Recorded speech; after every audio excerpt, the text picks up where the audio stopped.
The Order 1886 is a very character-driven, third-person action game set in an alternate history London. We felt like the Industrial Revolution was a really good opportunity where a lot of what we know today kind of comes from that time period as far as like technology is concerned. So it seemed like a really good opportunity to start to take science and the Industrial Revolution and really infuse it into the weaponry for a video game. Great! We're in position! About time! For us, the gunplay, while it's very much at the forefront of the core mechanics of the game, we saw the opportunity to kind of go in there and go, wow, like, what would you do if you could take any science that they did know about and actually apply it to a weapon? It's something that today we kind of take for granted, that a lot of things that are developed scientifically are actually ending up, being used against people as weapons. So this kind of was, it was kind of cool to see that maybe happening for the first time here in the 1800s of our game.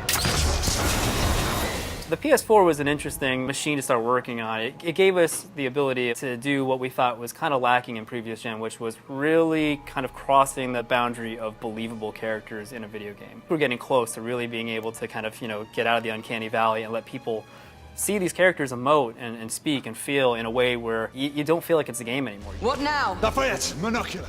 Part of that was developing a performance capture process that would allow us to actually take those performances and really get them as genuinely as possible into the game.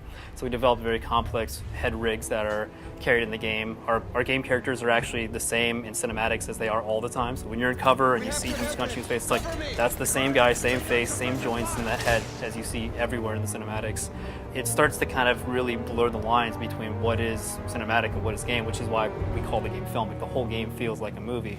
You feel much more attached to them if you kind of go, oh, that I can even get the way he feels just from a run cycle. That's something that I think moving from past generation to now, I think more people are going to start to pick up on the fact that characters feel more real when even in game, like in a cover system, everything comes from motion capture because it looks like a real person doing those things. You feel a lot more hunkered down and intense when someone is actually acting like that in a mocap stage.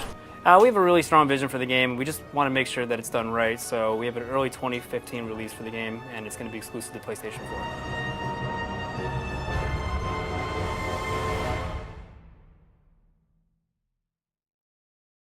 4. PlayStation